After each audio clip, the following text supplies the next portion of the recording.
ყველაზე მშვიდობიანი რელიგიის მიმდევრები ვინ არიან? Აი, გამოკითხო რომ ჩავატაროთ მსოფლიოში ქრისტიანებიც, მუსლიმებიც, იუდეველებიც და ფრინავი მაკარონის კულტის მიმდევრებიც აუცილებლად გეტყვიან რომ ინდუისტები. ახლა ვნახოთ ინდუისტები დღეს.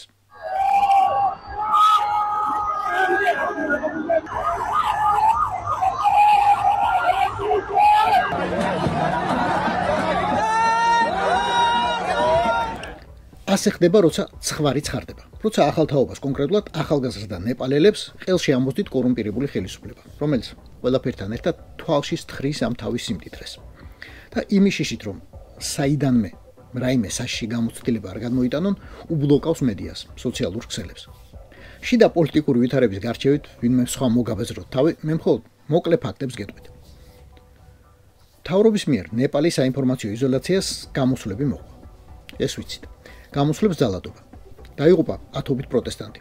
აი, ეგ იყო მომენტი, როცა ეს მშვიდობიანი ხალხი მართლა გაბრაზდა. 2 დღეში დაწვეს პარლამენტი, პრემიერისა და პრეზიდენტის სასახლეები. მერე კი სახლებში, ანუ პირად სასახლეებში მიუვარდნენ და ისიც გადაბუგეს. ცხვარივით უვნებელმა ნეპალელებმა. ეს გაკვეთილი მათ, ვისაც საკუთარი ნაპარი ბიუჯეტის ხარჯზე ნაშოვნი, ჩაწყობილი ტენდერებით მიღებული ერთ ლარად თუ ერთ რუპიად შესყიდული ქონების მარადიულობისა და აბსოლუტური ხელშეუხებლობის ასჯერა. ნებისმიერ სხვა ქვეყანაში. და გონია რომ ხალხი ამ დონეზე არ გაბრაზდება. გაბრაზებულ ნეპალელებს ფორმალური ლიდერი არ ყავთ. ესეც გაკვეთილი. ზოგ-ზოგი ერთებივით, მაგრამ მალე მოახერხეს ორგანიზება და ალყაში მოაქციეს კატმანდუს საერთაშორისო აეროპორტი, აი რომელიმე ბობოლა ქოცი, ოდიში, ბობოლა ნეპალელი არ დაგვისხლტეს ხელიდან. ყველას პასუხი უნდა ვაგებინოთ და არავის არაფერი შერჩებაო. ოჯახებიანადო. აი ამ ცხვარივით ხალხმა. მერე წავიდნენ და გახსნეს ციხეების გარეთ. პატიმრები გარეთ გამოვიდნენ და ბადრაკს რა დღე დაადგა, ჯობია არ ვიკითხოთ. მერე წავიდნენ და ერთიანად გადაბუგეს პოლიციის შენობები. პოლიციელებს, ვინც ხელში მოხვდათ და არ დანებდა, რა მოხვდა და რამდენი ჯობს არც ეგვიცოდათ. ხვალდაზე რას იზამენ და რა იქნება, არავინ იცის. აკი, გითხარით, რომ ლიდერი არ არსებობს.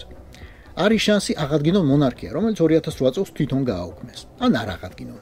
რაც ნაღდია, ნეპალელ ჩინოვნიკებს კიდევ ბევრი წელი ძალიან შეეშინდებათ ბიუჯეტში ხელის ფათული. ლამბორგინიც სრიალი, ცოლებისთვის ტყეების ჩუქება, შვილების ტარება, ჩარტერული რეისები და ბევრი სხვა რამ.